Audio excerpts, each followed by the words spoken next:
Hello दोस्तों hello दोस्तों, स्वागत है आपका हमारे YouTube channel star online study पर। दोस्तों, आज हम क्लास 10th के साइंस का क्वेश्चन जो बिहार बोर्ड के लिए मोस्ट इम्पॉर्टेंट है, 80 क्वेश्चन का ये सीरीज है, इसके बारे में आज चर्चा करेंगे। चलिए दोस्तों, बात करते हैं।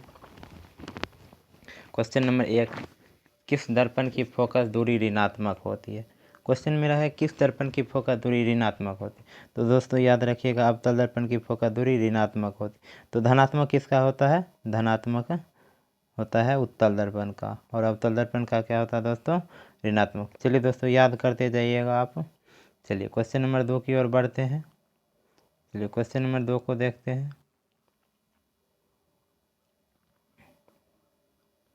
क्वेश्चन नंबर 2 में कह रहा है कि दर्पण की फोकस दूरी और वक्रता त्रिज्या में क्या संबंध है? तो इसका सही आंसर हो जाएगा बी, एफ बराबर r/2। तो r बराबर 2f ये भी होता है, पर यहाँ देखिए f बराबर 2r है, ये नहीं होगा, गलत, ये नहीं होगा, ये नहीं होगा। इसका सही आंसर हो जाएगा f बराबर r/2। चलिए आगे क्वेश्चन देखते हैं। चलिए क्वेश्चन नंबर 3 की ओर बढ़ते हैं। क्वेश्चन नंबर 3 में कह रहा है समान दृष्टि के लिए स्पर्श दृष्टि की न्यूनतम दूरी क्या है? तो इसका सही आंसर हो जाएगा दोस्तों question number B, answer number B 25 centimetre. चलिए क्वेश्चन नंबर 4 को देखते हैं। श्वेत प्रकाश का कौन सा रंग वर्ण किसी प्रिज्म से गुजरने के पश्चात सबसे कम झुकता है? तो इसका सही आंसर हो जाएगा लाल। याद रखिएगा, भीव गए और क्या याद रखना है? भीव, GYOR। देखिए ये सबसे आर वाला जो रेड है ये सबसे कम झुकता है प्रिज्म में, और ये बैगनी कलर जो है वो सबसे ज़्यादा झुकता है। दोस्तों ये कोई भी आ सकता है, इसको ट्रिक में याद रखिए, अधिकतर आंसर लाल आएगा। चलिए क्वेश्चन नंबर 5 की ओर बढ़ते हैं। क्वेश्चन नंबर 5 में कह रहा है मानव आँख की रेटिना द्वारा बनाई गई छवि होती है।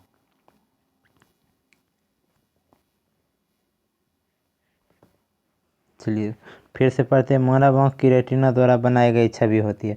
तो इसका सही आंसर हो जाएगा बी, वास्तविक और उल्टा। चलिए क्वेश्चन नंबर 6 को देखते हैं। आकाश का रंग नीला प्रतीत होता है किस घटना के कारण? प्रकाश का परावर्तन के कारण, प्रकाश का प्रकीर्णन के कारण, या प्रकाश के आवर्तन के कारण, या इनमें से कोई नहीं। इसका सही आंसर हो जाएगा बी, प्रकाश के प्रकीर्णन के कारण आकाश का रंग नीला दिखाई देता है। चलिए अब मेरा क्वेश्चन नंबर 7 है, किस दर्पण द्वारा वस्तु का प्रतिबिंब बड़ा बनता है? तो दोस्तों समतल दर्पण द्वारा प्रतिबिंब सीधा और बराबर बनता है। समतल दर्पण द्वारा कैसा बनता है? बराबर। चलिए एक और अवतल दर्पण द्वारा बनता है बड़ा और छोटा दोनों, और उत्तल दर्पण द्वारा सिर्फ छोटा बनता है। तो मेरा सही आंसर हो जाएगा ऑप्शन नंबर बी, 7 का बी, अवतल दर्पण। चलिए क्वेश्चन नंबर 8 में कह रहा है निम्न में से कौन सा लेंस निकट दृष्टि दोष को ठीक करने के लिए उपयोग किया जाता है? तो निकट आवा एक तरह से याद रखिएगा ट्रिक, इसका 8 नंबर का ट्रिक याद रखिएगा, निकट अवतल मतलब पास में है तो बड़ा है, निकट अवतल बड़ा नाम जो होगा वो। क्वेश्चन आंसर नंबर सी सही हो जाएगा, 8 का सी। तो दूर दृष्टि के लिए कमेंट में कर दीजिएगा, दूर दृष्टि के लिए कौन सा लेंस का उपयोग होता है, ये कमेंट करना है दोस्त। चलिए क्वेश्चन नंबर 9 में, अब है क्वेश्चन नंबर 9, निम्न में से कौन सा उपकरण विद्युत धारा की उपस्थिति को दर्शाता है? तो विद्युत धारा की उपस्थिति किस उपकरण द्वारा मापा जाता है दोस्तों? ऑप्शन ए है गैल्वेनोमीटर, दूसरा है मोटर, तीसरा जनरेटर, वोल्टमीटर। तो इसका सही आंसर हो जाएगा ए, गैल्वेनोमीटर। चलिए क्वेश्चन नंबर 10 है, दाएं हाथ के अंगूठे के नियम को किसने प्रतिपादित किया? ऑप्शन ए है ऑर्स्टड, बी फ्लेमिंग, सी आइंस्टीन, डी मैक्सवेल। तो इसका सही आंसर हो जाएगा दोस्तों, इसका सही आंसर हो जाएगा 10 का। फिर से पढ़िए क्वेश्चन। देखिए कह रहा है कि दाएं हाथ के अंगूठे के नियम को किसने प्रभावित किया? एक बाएं हाथ का नियम है, एक दाएं हाथ का। तो दाएं हाथ का नियम को प्रतिपादन किया था मैक्सवेल, और बाएं हाथ का फ्लेमिंग। चलिए क्वेश्चन नंबर 11 की ओर बढ़ते हैं।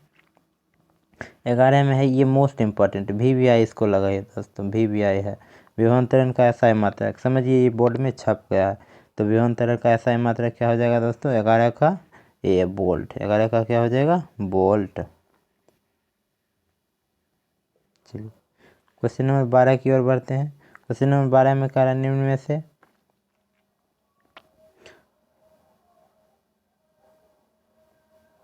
12 में है निम्न में से किस संयोजन द्वारा प्रतिरोध का मान बढ़ता है। तो किस संयोजन में दोस्तों प्रतिरोध का मान बढ़ता है, तो इसका ऑप्शन नंबर ए हो जाएगा। श्रेणी क्रम संयोजन में प्रतिरोध का मान बढ़ता है और समांतर क्रम संयोजन में प्रतिरोध का मान घटता है। चलिए क्वेश्चन नंबर 13 की ओर देखते हैं। चुंबकीय बल रेखा की प्रकृति कैसी होती है। चुंबकीय बल रेखा की प्रकृति होती है काल्पनिक। याद रखना है दोस्तों, चुंबकीय बल रेखा की प्रकृति कैसी होती है, काल्पनिक। चलिए क्वेश्चन नंबर 14 को देखते हैं। 1 किलोवाट घंटा किसके बराबर होता है। तो 1 किलोवाट घंटा होता है दोस्तों 3.6 गुना 10⁻6। ये टाइपिंग मिस्टेक है, 3.6 गुना 10⁻6 जूल। तो 1 किलोवाट घंटा बराबर होता है 3.6 गुना 10⁻6 जूल। चलिए क्वेश्चन नंबर 15 की ओर देखते हैं। नवीकरणीय ऊर्जा का स्रोत क्या है। ऑप्शन ए है नाभिकीय ऊर्जा, बी सौर ऊर्जा, सी कोयले से प्राप्त ऊर्जा, डी प्राकृतिक गैस। तो इसका सही आंसर हो जाएगा दोस्तों 15 का बी सौर ऊर्जा। आपको तैयारी करी कीजिए दोस्तों, कमेंट में बताते जाइएगा आप 15 में कितना सही हो। तैयारी आप करी कीजिए दोस्तों, अब टाइम नहीं बचा है। क्वेश्चन नंबर 16 की ओर बढ़ते हैं। 16 में कह रहा है कौन सा लेंस अपसारी लेंस भी कहलाता है। दोस्तों अपसारी लेंस कौन सा लेंस कहलाता है, तो अवतल लेंस। अवतल लेंस को अपसारी लेंस भी कहते हैं। अवतल लेंस को क्या कहते हैं दोस्तों, अपसारी लेंस। चलिए क्वेश्चन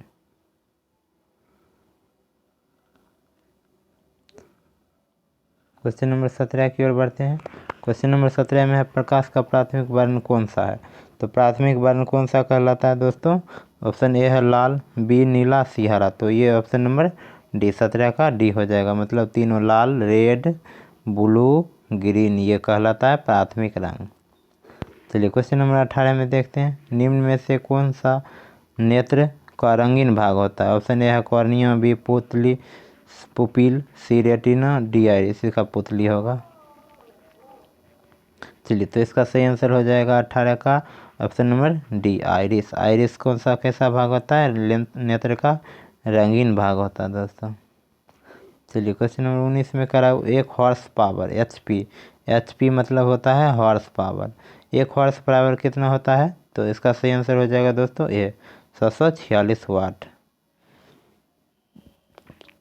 चलिए क्वेश्चन नंबर 20 का रहा है विशालक शीशा यानी मैग्नीफाइंग लेंस, मैग्नीफाइंग ग्लास होता है। तो मैग्नीफाइंग ग्लास कैसा होता है दोस्तों, अवतल लेंस होता है। कैसा लेंस होता है, अवतल लेंस। चलिए अब कह रहा है जब किसी चालक तार से, क्वेश्चन है जब किसी चालक तार से विद्युत धारा प्रवाहित होती है तो गतिशील कण क्या होता है। जब कोई चालक तार होता है तो विद्युत धारा जब उसमें प्रवाहित किया जाता है तो उसका गतिशील क्या कण होता है, इलेक्ट्रॉन। दोस्तों इलेक्ट्रॉन का वहन होता है तार द्वारा। तो इसका सही आंसर क्या हो जाएगा, E- इलेक्ट्रॉन। इसके बाद क्वेश्चन नंबर 22 की ओर देखते हैं। 22 में करा एम्पियर घंटा मात्रक है। एम्पियर घंटा किसका मात्रक है दोस्तों, आवेश का। आवेश क्यों बराबर IT, सॉरी दोस्तों क्यों बराबर IT नहीं होता। चलिए किसका मात्रक है एम्पियर घंटा, आवेश का। क्वेश्चन नंबर 23 में करा निम्न में से कौन सा मात्रक वाट के बराबर है। तो वाट के बराबर कौन सा मात्रक है दोस्तों, तो इसका सही आंसर हो जाएगा ऑप्शन ए जूल पर सेकेंड। जूल पर सेकेंड का मात्रक वाट। देखिए P बराबर FV, ठीक है, या FT। समय के साथ दल में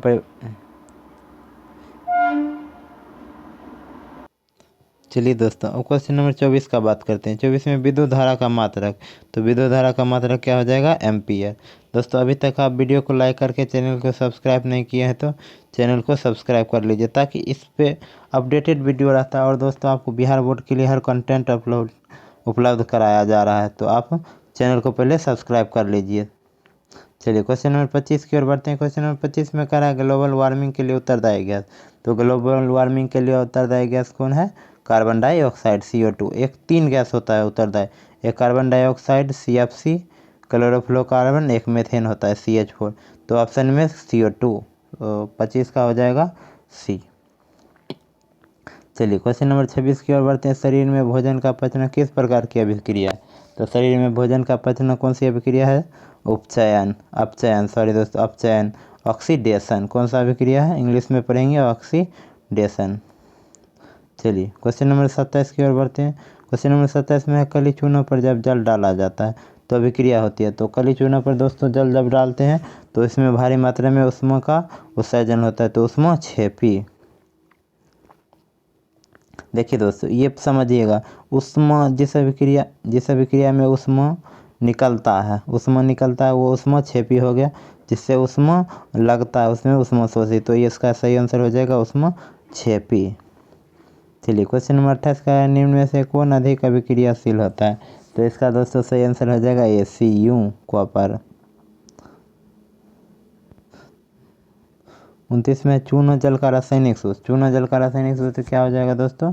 ऑप्शन नंबर डी, Ca(OH)(2। चलिए क्वेश्चन नंबर 30 में कह रहा है कि कोई विलयन लाल लिटमस पत्र को नीला कर देता है, तो उसका सही आंसर हो जाएगा डी। देखिए जो लाल लिटमस बल को नीला कर देता है वो कैसा दोस्तों होता है? क्षारीय। कैसा विलयन होता है? क्षारीय लाल को, देखिए लाल से नीला ये होगा क्षारीय, और नीला से लाल ये होगा अम्लीय। ऐसे समझिए दोस्तों। तो लाल लिटमस पत्र को नीला कौन कर देता है? क्षारीय का pH मान कैसे? 7 से अधिक। तो इसका सही आंसर हो जाएगा 11-10 यानी डी नंबर। चलिए क्वेश्चन नंबर 31 की ओर देखते हैं। एल्काइन में कार्बन के बीच कितने सहसंयोजक होते हैं? तो दोस्तों एल्काइन में कार्बन के बीच कितने संयोजक होते हैं? तो इसका सही आंसर हो जाएगा सी, 3।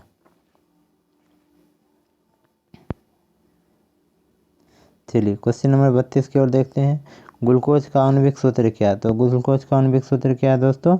C6H12O6। Option number A, C6 क्या हो जाएगा? C6H12O6। ध्यान से, ये इम्पोर्टेंट VVI क्वेश्चन है दोस्तों, इसको टिक लगा लीजिएगा। चलिए क्वेश्चन नंबर 33 की ओर बढ़ते हैं। क्वेश्चन नंबर 33 में कह रहा है कि उच्च वर्षीय अम्लों के सोडियम लवण कहलाते हैं। तो इसका सही आंसर हो जाएगा 33 का ये, साबुन। चलिए अब कह रहा है 34 में कह रहा है CHO अभिक्रियाशील मूलक को क्या कहते हैं? तो दोस्तों CHO अभिक्रियाशील मूलक को क्या कहते हैं? एल्डिहाइड। ध्यान रखिएगा, एल्डिहाइड को क्या कहते हैं? CHO अभिक्रिया मूलक है। दोस्तों आप वीडियो को पहले जाके लाइक करके चैनल को सब्सक्राइब कर लीजिए। इस पे रोज़ 80 क्वेश्चन रहेगा। मैराथन हो रहा है दोस्तों, ये मैराथन को ध्यान में रखते हुए बिहार बोर्ड के लिए मैराथन है। आपका रामबन ले लीजिए, रामबन। कैसा बन है दोस्तों? रामबन। इस पे क्वेश्चन इससे पक्का टकराएगा, तो आप इसको अच्छा से तैयार कर लीजिए। चलिए आगे क्वेश्चन नंबर 35 की ओर देखते हैं। 35 में कह रहा है आवर्त सारणी के 21 आवर्त में बाएं से दाएं जाने पर तत्व की परमाणु त्रिज्या। देखिए आवर्त सारणी जैसे है, ये आवर्त सारणी के बाएं से दाएं, यानी ये हो गया बायां से दाएं, इधर जाएंगे तो क्या त्रिज्या क्या होगी? परमाणु की त्रिज्या क्या होगी दोस्तों? तो परमाणु की त्रिज्या घटेगी। चलिए क्वेश्चन अभी समझा नहीं रहे दोस्तों, सिर्फ याद करते जाइए। अब टाइम मेरे पास अपने पास नहीं है, तो आप सिर्फ याद करते जाइए। चलिए क्वेश्चन नंबर 36 की ओर है। 36 में कह रहे हैं निम्नलिखित तत्वों को उसके अधातु गुण के अनुसार बढ़ते क्रम में सजाए। तो अधातु गुण में सबसे ज़्यादा अधातु दोस्तों कौन है?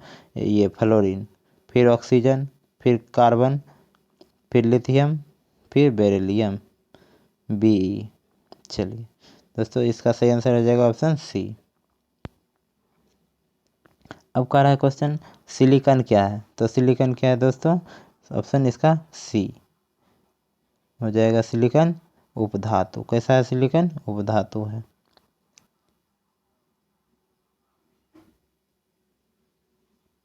ये देखिए दोस्तों 36 में ये थोड़ा सा मिस्टेक हो गया था, इसको ध्यान देखिएगा, ध्यान दीजिएगा इसको। चलिए ये देखिए 36 में कह रहा है कि निम्नलिखित तत्वों को अधातु गुण के अनुसार बढ़ते क्रम में सजाए। तो अधातु गुण के अनुसार बढ़ते क्रम में देखिए लिथियम और बेरिलियम जो होता है वो एक जैसा होता है, फिर कार्बन, फिर ऑक्सीजन, फिर फ्लोरीन। तो इसका सही आंसर हो जाएगा 36 का बी। चलिए क्वेश्चन नंबर 37 की ओर देखते हैं। 37 में कह रहा है कि सिलिकॉन, ये तो बता दिए थे उपधातु, सिलिकॉन क्या है उपधातु। चलिए क्वेश्चन नंबर 38 की ओर देखते हैं। निम्न में कौन विद्युत धनात्मक तत्व है? विद्युत धनात्मक तत्व कौन सा है दोस्तों? तो इसका सही आंसर हो जाएगा 38 का सी, सोडियम। चलिए आगे देखते हैं 39 का। 39 में टिहरी बांध का निर्माण, टिहरी बांध का निर्माण किस प्रदेश में कराया गया? तो टिहरी बांध उत्तराखंड में। चलिए क्वेश्चन नंबर 40 में करा निम्नलिखित में किस धातु को केरोसिन में डुबा कर रखा जाता है? तो इसका सही आंसर हो जाएगा बी, सोडियम को। सोडियम को क्यों रखा जाता है? केरोसिन में, यह बहुत आग पकड़ लेता है इसमें। अब देखिए दोस्तों 41 में है अपमार्जक से बनाए जाते हैं। तो सर्फ एक्सल भी बनाया जाता है, शैम्पू भी बनाया जाता है, इंजी सर्फ भी बनाया जाता है। तो इसका सही आंसर हो जाएगा डी उपरोक्त सभी। चलिए क्वेश्चन नंबर 42 में कह रहा है कि सौर सेल में किसका उपयोग होता है? तो सौर सेल में ऑप्शन ए है प्लास्टिक, बी सिलिकॉन, सी यूरेनियम, डी प्लोटीनियम। तो सौर सेल में किसका प्रयोग होता है दोस्तों? सिलिकॉन का, ऑप्शन नंबर बी। चलिए क्वेश्चन नंबर 43 में कह रहा है कि निम्नलिखित में किसका उपयोग खाना बनाने में ईंधन में नहीं होता है? तो एलपीजी, इस देखिए दोस्तों एलपीजी का होता है, खाना बनाने में हो जाता है ईंधन में, बायोगैस का भी हो जाता है और कोयला के। तो इसका सही आंसर हो जाएगा ए, सीएनजी। सीएनजी का उपयोग खाना बनाने में नहीं होता है। चलिए क्वेश्चन नंबर 44 है, कह रहा है 2Cu प्लस O2 यानी ऑप्शन क्वेश्चन है 2Cu प्लस O2 और है या 2Cu। देखिए 2Cu प्लस O2A है, फिर है 2Cu। तो ये किस प्रकार का अभिक्रिया है? तो देखिए ऑक्सीजन का जुड़ाव यानी ऑक्सीकरण। तो ऑक्स का सही आंसर हो जाएगा ए। देखिए दोस्तों इसमें कॉपर में ये Cu में O जुड़ रहा है यानी कि CuO बन रहा है, तो ऑक्सीकरण, ऑक्सीजन जुड़ रहा है तो ऑक्सीकरण। चलिए क्वेश्चन नंबर 45 में कह रहा है कि निम्नलिखित में कौन सा समीकरण संतुलित नहीं है? तो देखिए इसमें हाइड्रोजन 2 और 2 इसमें है Cl, तो Cl2 हो गया। इसमें Pb 1 है और NO3 3 दूना 6 है, तो NO3 इसमें 2 है, तो ये संतुलित नहीं है। ये इसको देखिए 2H2 है यानी 4 H2O का और 2 ऑक्सीजन का। तो देखिए 2 ऑक्सीजन का है और 4 H2 का, ये तो संतुलित है। इसको देखिए 2 KCl, के का 2, इधर भी के का 2, Cl का 2, इधर भी Cl का 2, O का 3, इधर भी 3, दोनों 6, 3 दोनों O का 6। चलिए ये भी संतुलित, तो मेरा सही आंसर हो जाएगा ऑप्शन नंबर बी। चलिए क्वेश्चन कह रहा है कि उदासीन विलयन का पीएच मान क्या होता है? तो उदासीन विलयन का पीएच मान क्या होता है दोस्तों? 7। 46 का ए। चलिए 47 में कह रहा है कि निम्नलिखित में कौन दुर्बल अम्ल है? दुर्बल अम्ल कौन सा है दोस्तों? तो इसका सही आंसर हो जाएगा CH3COOH, ये एक दुर्बल अम्ल है। चलिए आगे कह रहा है कि क्रायोलाइट अयस्क है। क्रायोलाइट कैसा अयस्क है दोस्तों? एल्युमिनियम का। किसका अयस्क है? एल्युमिनियम का। 48 का डी। चलिए 49 का देखते हैं। पोटेशियम की परमाणु संख्या क्या होती है दोस्तों? पोटेशियम की परमाणु संख्या क्या होती है? तो इसका सही आंसर हो जाएगा 19। ऑर्गन पोटेशियम, ऑर्गन का 18, अकेरिया गैस से याद रखिए 18 ऑर्गन का। ऑर्गन के बाद क्या होता है? Potassium, 19 potassium.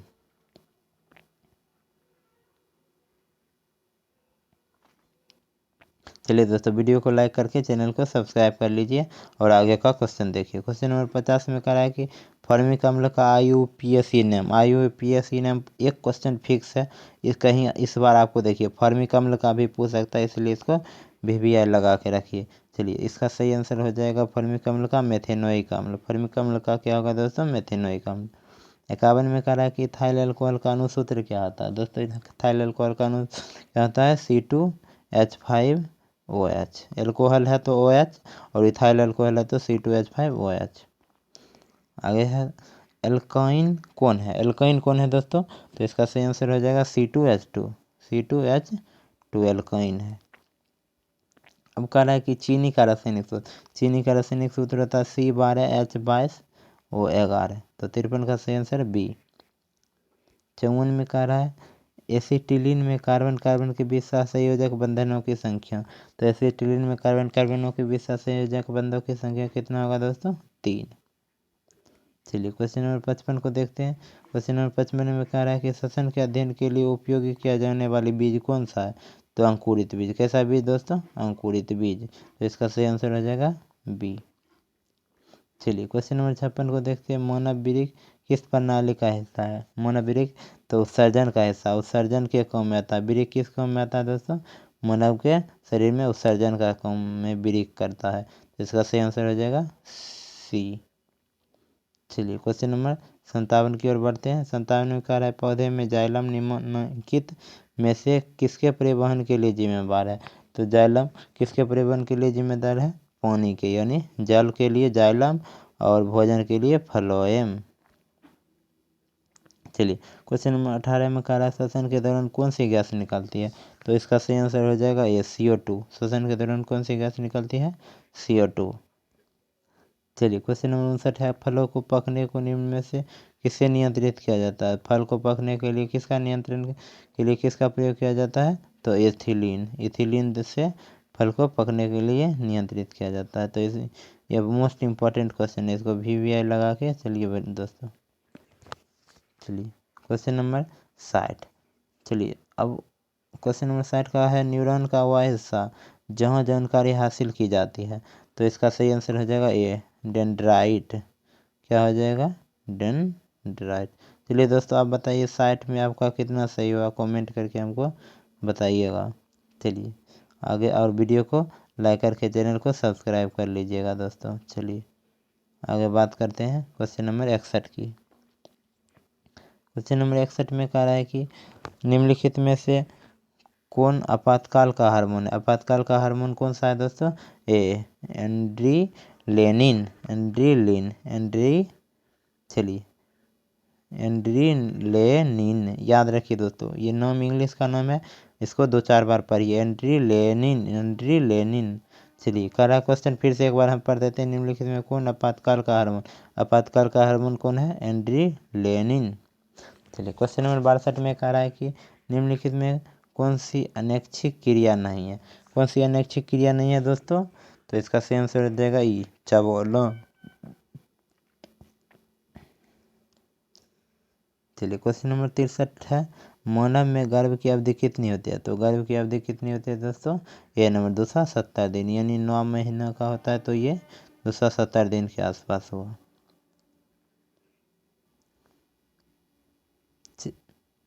चलिए दोस्तों अब क्वेश्चन नंबर 64 की ओर बढ़ते हैं। क्वेश्चन नंबर 64 में कह रहा है कि गंगा एक्शन प्लान कब शुरू किया गया? गंगा एक्शन प्लान कब शुरू किया गया था दोस्तों? 1985 में। चलिए आगे क्वेश्चन नंबर 65 की ओर देखते हैं। 65 में है मुकुलन द्वारा लैंगिक जनन निम्न में किस में होता है? तो इसका सही आंसर हो जाएगा 65 का ए ईस्ट में। किस में होता है दोस्तों? ईस्ट में। चलिए क्वेश्चन नंबर 66 को देखते हैं। 66 में कह रहा है निम्न में से कौन सी बीमारी श्वसन तंत्र से संबंधित होती है? तो श्वसन तंत्र से कौन संबंधित होती है दोस्तों? ऑप्शन ए है डायरिया, बी टीबी, सी है निमोनिया, डी बी एवं सी दोनों। तो टीबी में हाफ ही आता है, तो यही ऑप्शन नंबर बी मेरा सही है। तो ये श्वसन तंत्र से संबंधित है दोस्तों। चलिए क्वेश्चन नंबर 67 में कह रहा है मनुष्य और अन्य मांसाहारी जीव निम्नलिखित में किसके पाचन नहीं कर सकते?